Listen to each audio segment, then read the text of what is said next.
सबभन्दा पहिला तपाईँको यो ग्रिनल्यान्ड सेन्टरको इस्टाब्लिस कहिले भएको हो? 1999 भनेपछि चाहिँ कति 8 वर्ष भयो? 8 वर्ष 8-9 वर्ष पुरानो काठमाडौँको पुरानो मध्येको। अनि तपाईँहरूको यहाँनिर सबैभन्दा बढी बिक्ने आइटमहरूमा के पर्छ? हाम्रो स्कच बढी बिक्छ त। स्कच बढी बिक्ने हुन्छ। अनि त्यसपछि यसमा क्वालिटीहरूको कुरा हुन्छ, प्रायः आजभोलि बाहिर चाइनाबाट पनि आइरह भन्ने हुन्छ, तपाईँहरूको के छ त्यसमा? हाम्रो क्वालिटी मेन्टेन गरेर राखेको छु, कस्टमर पनि सेटिस्फाई छ। अनि तपाईँहरूको सबैभन्दा बढी बिजी हुने समय चाहिँ कुन? हाम्रो दसैँ तिहारमा बढी हुन्छ अनि न्यु इयर क्रिसमसमा।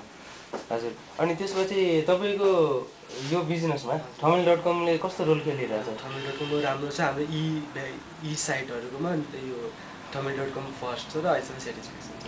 अनि त्यसमा तपाईँहरूको ट्रान्जेक्सनमा कस्तो गरिरहेछ? राम्रो छ तपाईँको सर्टेन एरियाले।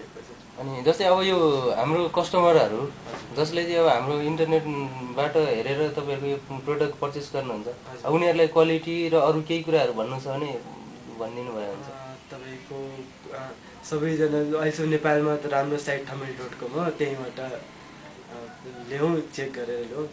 अनि त्यसमा अनि क्वालिटीको कुराहरू त एस्योर भइहाल्यो। सबैको 100% हाम्रो क्वालिटी ग्यारेन्टी हुन्छ तपाईँको। अरू केही भन्नुहुन्छ? हस्, थ्याङ्क यू।